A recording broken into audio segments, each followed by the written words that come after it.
Hello, welcome to Being Reintegrated. This is Tim Wright.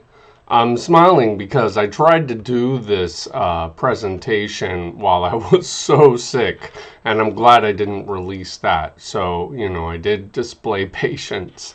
So, the reason why I wanted to do this particular talk is it's part of a thing I've been doing for a long time. Um, as you know, with the Cohen instructions, that book was to show that Samartan never gave up on the Cohen.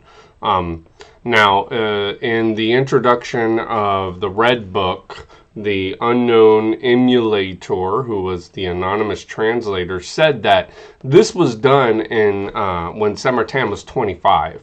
So he didn't really give up the Cohen. What he did is he learned other things, and he kind of went through conversation of other Illuminism categories, but he never gave up Martinez. And we'll be able to tell because not only are the Cohen instructions, which are his treatises on benediction, admiration, and some other ones, which are specifically Cohen instructions, but also Le Crocodile is actually considered to be a text that was just a novel. So, what I did is I analyzed it, translated it first. I was told that it shouldn't have been translated because it was already in English, but for some reason, Amazon found it necessary that I was able to publish it, which shows that it's absolutely different from that version. And I had a French translator, the unknown emulator, who already has translated a lot of these books for Kim Publishing. Compare one for one the cantos with his human translation and the GPT translation, and in a lot of cases the GPT version was a lot more clearer, and we're getting to a level unprecedented with GPT translation. So that's not to depreciate his efforts because, he's translating Mon Livre Vert as we speak, which is going to be volume 3 of the Watkins manuscript. So, with this new edition, Le Crocodile, Kim Publishing is really able to do this kind of robust view of all of Samartan's work in a way that maybe just one work won't really present to you. So I did a study on Le Crocodile and found that almost every single one of the cantos, without fail, has a correspondence in Arabic demonology, meaning it is a allegory about the jinn, the way the jinn are organized, the way the jinn have presented themselves, the way they come together. Samartan did not only have an extensive amount of knowledge about Arabic demonology, but he also had the skill to pull it off in a occult novel called Le Crocodile.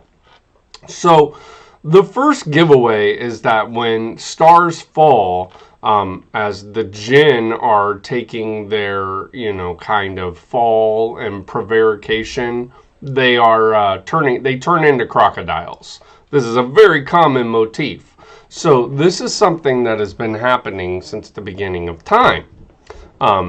Mythological time. Of course, crocodiles are not jinn. Don't quote me on that. But the point is mythopoetically, almost all cultures have found the crocodile to be a representative of this deep underwater seeking monstrous force, which has been in Arabic demonology, like I said, associated with jinn. So, I am not going to go into all of the proofs. What I really am happy, though, is that every one of the cantos aligns with academic Arabic demonology. That, for me, is good enough to be a correlate. Now, it doesn't mean necessarily that Crocodile is definitively an Arabic demonological novel. Although I wouldn't put that past Samartan, because like I said, every one of the cantos lines up with Arabic demonology. There's not one exception, and there's not one forced from all of the work that there is, including the grouping of the intelligences, and on and on and on. I mean, I've read it, I looked through it, I edited it. I think it's a really, really good book, especially teaching demonology to Christian mystics. Because we often go into the satanic panic, so to speak, when we start talking about demonology and Christendom. And that's not the case. That's not what this book is about. It's not to scare you and to get you into a place where you're afraid to go to bed at night or whatever. It's not that kind of a demonology. What it does essentially, and this is one of the main reasons why I'm so grateful for it.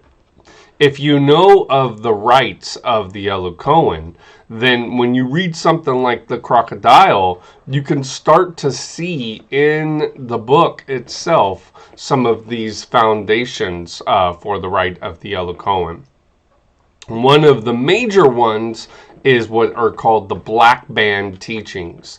These are the beginning of the alchemical teachings that you get in the Elukoan, the fourth degree of the Elukoan. And then you have your red band. After that, it's 1 degree in the black band. And after that, you have your red band, which we've never found the rituals for that. And then you have your green band, which is after that. So this book aligns with green band, black band teachings and language. And also with the Arabic demonology, like I said, we have a better understanding of the exorcistic components of the Elukoan without relating it back to Christian mysticism and the, like I said, satanic panic. It's not about that at all.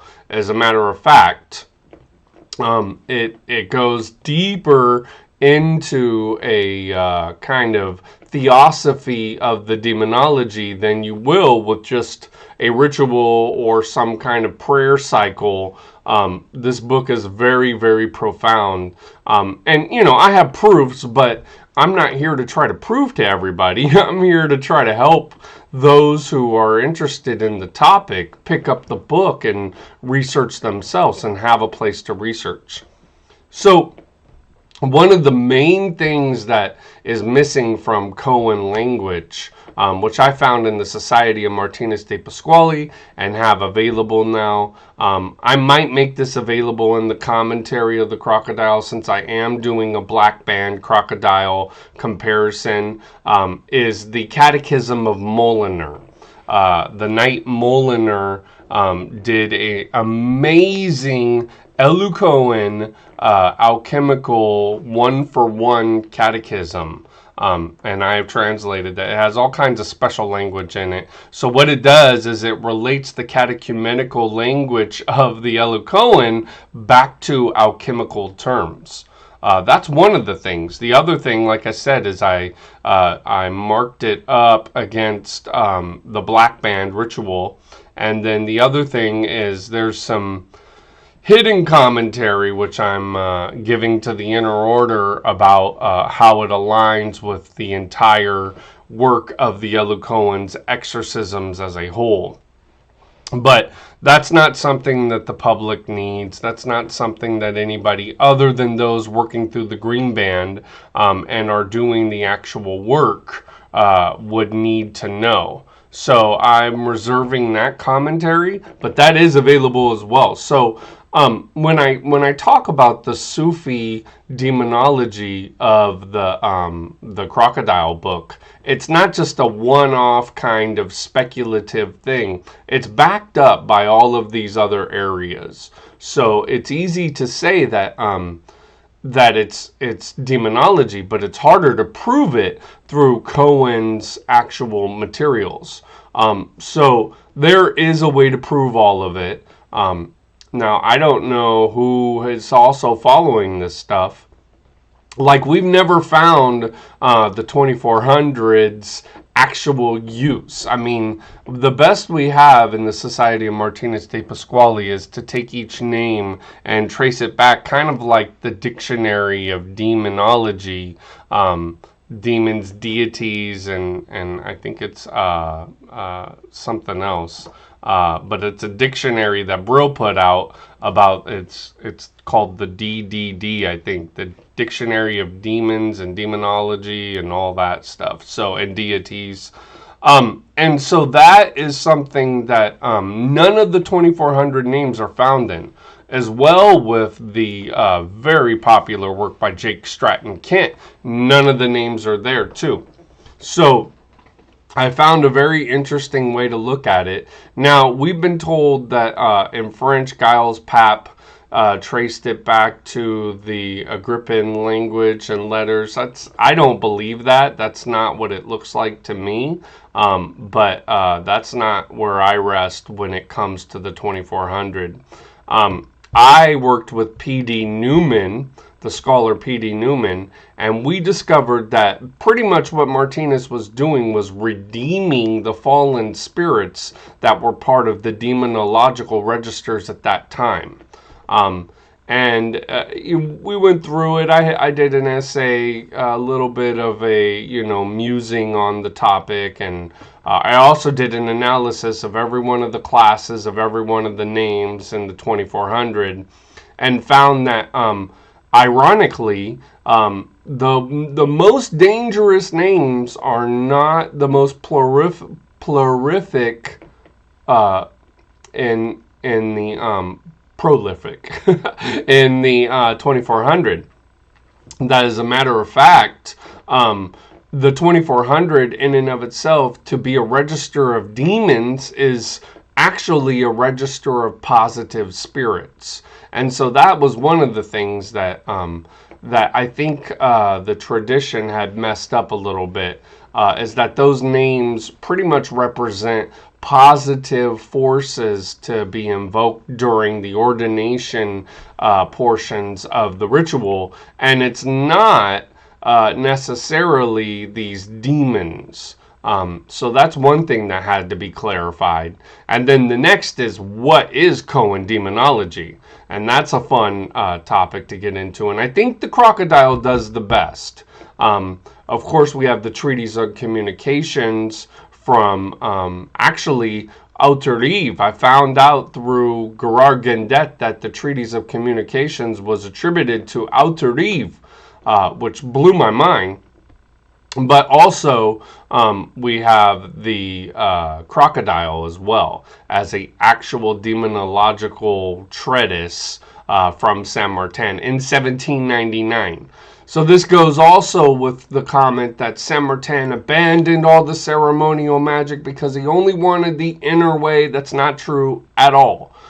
This was written in 1799. So he still had demonological preoccupation even in the 1800s when he wrote one of his best books, The Spirit of Things, which is a light version to the introductions of his Boma studies that he did with I want to say Kirchberger is the name of his friend in Germany. Him and Kirchberger in their letters kind of go through a lexicon of how to read Boma. But when you match this up with Bader's commentary on Mysterium Magnum, you have some really powerful Boma studies that have been related to the theosophy of this big metaphysics of Illuminism. And that hasn't come out yet either. So that's something that I plan on doing in 2026. Along with the Illuminist studies of Saint Martin, which will be showing the German roots of Illuminism and how they definitively started to cut out the patterns of language that were coming from Saint Martin. Now, what you need to understand is when you listen to German Illuminism, they are not beheld by the same premises of French Illuminism. This is one of the main studies that I got from reading Baderania from Boncino and a German romanicist. I learned that there is actually through one of the books that he recommends in German, and then I got it translated and read it and studied it. I learned that one of the main differentiators in French versus German Illuminism is French has a Illuminism of guilt. There is a high amount of guilt. And I don't know if what led into that was the aristocracy going into the French Revolution, but there's a high amount of guilt that proliferates the pages of French Illuminism. And if you don't know this, you're going to see guilty idioms in the French and think that they're universal theosophical applications, which they're not. They're French modifications of the doctrine of Illuminism, which was both in correspondence by the Germans and the French. So that's one thing that we haven't even told the story about yet. Because we have to get away from the French-only Martinism and kind of start looking at other areas, which I have and I will publish, but, I can only do one book at a time.